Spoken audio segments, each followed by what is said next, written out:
We've got a bit of a problem inside of our company at this current point in time. We've got one big one, which is advertising budget. Our advertising budget is lower than it needs to be. Kind of like our plan, our tactics to signing some new business over the next couple of weeks with zero advertising budget. So we've got to therefore go out there and push organically without having to spend. We've got to go out there and put the effort in and put the time in. If I go into the context around kind of like what we're going to do, the tactics of what we're going to do, I think it will really help. Good morning, guys. Welcome back to another video. In this one, I'm going to be taking you through kind of like our plan, our tactics to signing some new business over the next couple of weeks with zero advertising budget. Now, we've got a bit of a problem inside of our company at this current point in time, like most businesses have. We've got one big one, which is advertising budget. So for a long time, we have advertised to be able to grow Scylla, our social selling platform, and also advertising budget to grow the consulting business as well. But because of the costs of the software development, we've had to invest quite heavily. It's been self-funded so far. Our advertising budget is lower than it needs to be. And so we've got to therefore go out there and push organically without having to spend. We've got to go out there and put the effort in and put the time in. Now, that's easy to say. The problem is it's harder to do, and I know that lots of people struggle with it, and it's something that we don't find easy. It takes effort, but it is relatively simple, and I'm going to talk you through today like the game plan with that, because I think if I go into the context around kind of like what we're going to do, the tactics of what we're going to do, I think it will really help. So what's the biggest problem out there right now? Organic reach. People across LinkedIn, Instagram, Facebook, YouTube are seeing these platforms really restrict the people that are viewing your content unless it ticks certain boxes. And so when it comes to generating new business over the next couple of weeks, the first thing that I need to make sure that I'm doing is making sure that every single day I am adding in more people to my networks, to my audiences, so they at least know I exist. Now, what does that mean? What I'm doing is utilizing, let's say, a platform like LinkedIn, and I'm thinking, right, what are the types of people that are going to be active on the platform right now? Active is a really key word here. I've got to make sure that they're active, that are going to be interested in what it is that I've got to sell. Now, I'm not going to sell to them straight away, it's a big point, but I want to go and add them into my network every single day without fail. I can't believe people still don't do it. Now, the problem with doing that, right, is that you can only really do it on LinkedIn, right? If you go to Instagram, if you go to Facebook, if you go to TikTok, the only real way of growing audiences on there is content. And so the second thing that I'm then going to do is look at our content plan. Now, the content plan isn't going to be something that I'm expecting results from within the next probably 3 months. So the content strategy that I'm going to deploy is very much brand awareness and going to be a combination of topics of interest each day. So looking at what's going on in the world, what are the big discussion points, bearing in mind that we talk about social media, right? So everything's going to be focused in and around what's happening on social media that's holding people back or allowing them to win, right? So I'm going to be focusing really hard on that. I'm going to be really thinking also about my opinions. Now, this is something that I think is overlooked, and the problem is that people are afraid to put their opinions out there, and I have been in the past, to be fair. Like, I've held myself back. But to be able to succeed, you've got to put your problems, you've got to put your beliefs out there. You've got to share your opinions, because people remember how you made them feel, and the easiest way to get people to feel something is by sharing or letting them hear your opinions. So that's going to be number 2, is the content strategy. Now, number 3 from here and that content strategy, is going to be across LinkedIn, Instagram, TikTok, and YouTube. Now, you may think that, oh, how are you going to have all the time to do that? I make the time. So I will find time to be able to record videos. I'm going to edit them pretty much myself. I'm going to dedicate probably 3 to 4 hours a week on my content creation and editing. I'm going to try and get as much done as I possibly can in that 3 to 4 hours, and I remove the problem of I don't have time. So that's something that I'm going to make a conscious effort to do. Number 3 then is making sure that I'm driving people to a place where I am adding more value, which is away from social media. The problem that most people have, and the problem that I have had for the times where things have been inconsistent for us, is that I'm not looking to move my traffic anywhere. It's been a huge problem for a while. And like when your sales are down, you basically need to take a look at your traffic, your audience, and ask yourself, what are you doing with them? What are you doing? Where are you looking to push them so they can actually find out more about what you do? Because I can guarantee you, if you're waiting on the platform for them to figure out what it is that you're doing, you're going to be waiting a very, very long time. So for me, my plan is I've got a couple of different things. I've got a free audit that I'm going to be doing. So I'm going to be reaching out to people and offering them a free audit.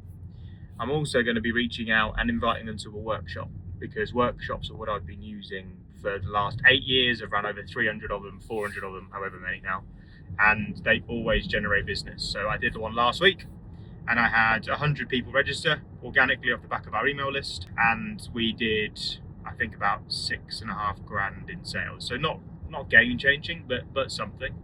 And with that, that's progress, right? So when we're looking to add 100 grand's worth of sales into the business over the next month to 2 months, that's going to play a big part in it.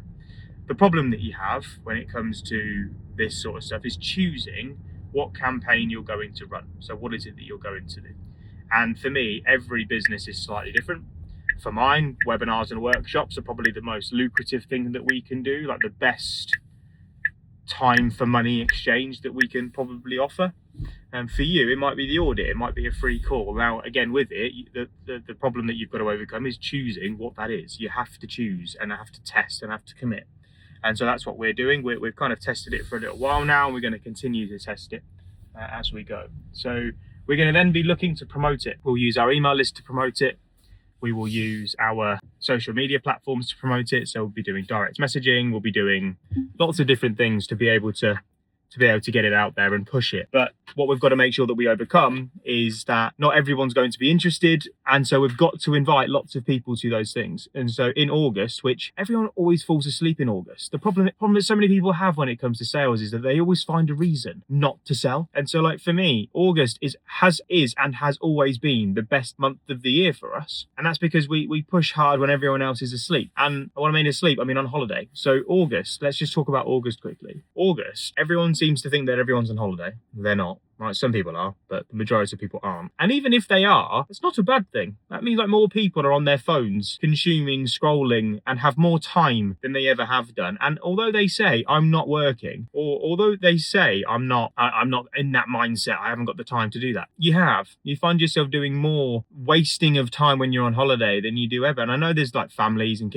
obviously we all say to ourselves and believe that is what we need to be doing. However, the numbers don't lie with August. Like our numbers go through the roof. And I just think the problem that most people have with August is that they convince themselves it's a quiet month, and so they don't do very much, and therefore it ends up being a bad month. Whereas I tell myself it's going to be our best month. I'm going to go really, really hard. I'm going to push because I've got the time, and I'm going to make sure that it's the best month, and therefore it always is. So yeah, for me, I make sure that in August I've got a couple of workshops that I'm running. I've got my email list, which I'm using to get people to it, and I'm always looking to build that email list. I think I'll make that number 4. So 4th thing I'm going to do is build the email list, because it won't work for every single one of your businesses, but like for my consulting and service, my SaaS business, both of them drive from email list growth. Now, that doesn't mean that I'm selling to my email list, right? But email lists give me control. I can look at that number and I can go, right, if the open rates are 20 to 25%, I can make sure that for every 100 people that I'm adding, I'm going to get 20 to 25 people opening my emails. And so that compounds, that grows, that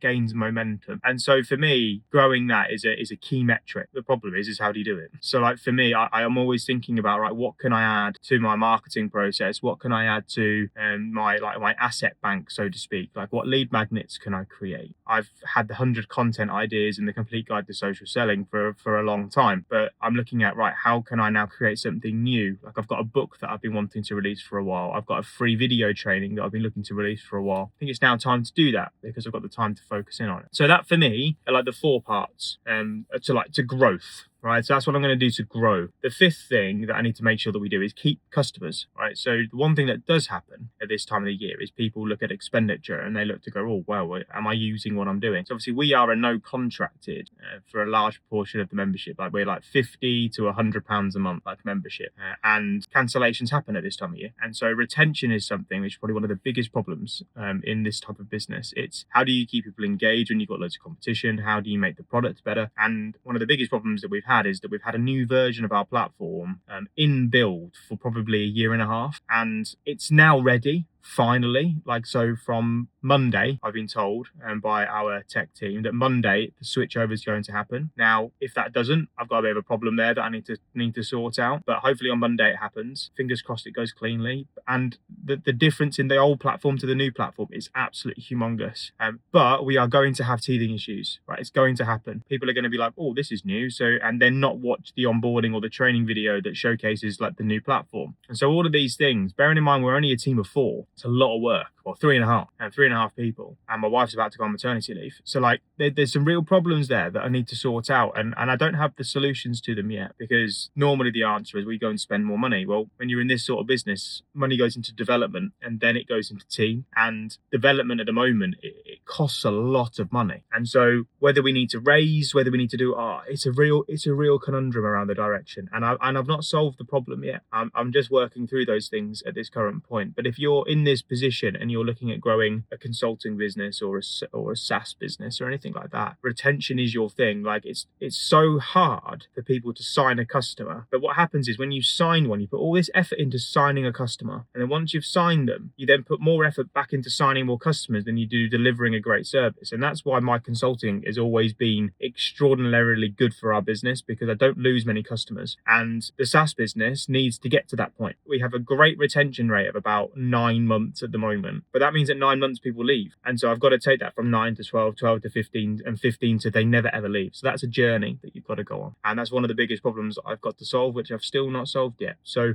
I hope this video has been useful for you. It's giving me a time to kind of like talk to you about the plan of what we're going to do. For you, I think that if you're looking to grow in the same way I am, those 4 growth tactics are going to be quite key for you.